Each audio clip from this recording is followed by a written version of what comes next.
एक बड़ी छोटी सी कहावत है कि अपने मरने से ही स्वर्ग मिलता है, तो ये सच्चाई है। जब तक हम ज्योतिष का ज्ञान नहीं रखेंगे हम कभी कुंडली को चेक नहीं कर सकते। मैं आपको अपने घर की 2 घटनाएं बताता हूँ। मैं 86 से ज्योतिष कर रहा हूँ। 96 में मेरा बेटा हुआ जो आज फोटोग्राफी कर रहा है, तो ये रात को 3:25 पे हुआ था। क्योंकि क्षत्रिय हूँ इसलिए कहता हूँ कि दूसरों का अधिकार दूसरों को दिया जाए। मैं कुंडली ब्राह्मण से बनाता हूँ। एक ब्राह्मण को कुंडली बनाने को दी। मैं पंडित जी कल बेटा हुआ है, सुबह 3:15 बजे उसकी कुंडली बना दो देना। पंडित जी ने कुंडली बनाई दोपहर के 3 बजे की। दूसरे पंडित जी ने ये कुंडली बना के दी। अगर मुझे नॉलेज ना होती तो कुंडली वही चलती पूरी ज़िंदगी। उससे शादी होती, उससे ब्याह होता है, उससे संस्कार होते हैं। दूसरा बेटा जब हुआ तो मिसेज का टाइम देख लेना। जब मेरे पास लेडी हार्डिंग का स्लिप आई उस पर 5:47 लिखे हुए थे। तो मैंने कहा यार अभी तो 5:30 बजे 5:47 लिखे हुए हैं। कहते अंदर पूछ के देख लो, टाइम था 3:47। अगर ज्ञान ना होता तो अज्ञानता बस पूरी ज़िंदगी वो कुंडली चलती।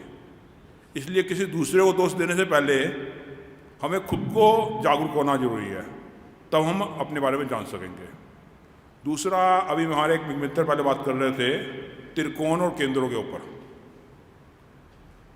हमारे अगर ज्योतिष देखी जाए तो वास्तव में त्रिकोण और केंद्रों के अंदर है। अगर मैं छोटे छोटे उपाय बताऊंगा, आप उनको करके देखना, बड़ा आपको मजा आएगा जिंदगी में। अगर धर्म त्रिकोण के अंदर ग्रह हो या उन ग्रहों की दशा चल रही हो तो यहाँ शास्त्रों में ब्रह्मा की पूजा के लिए लिखा हुआ है। क्योंकि ब्रह्मा की पूजा वर्जित है।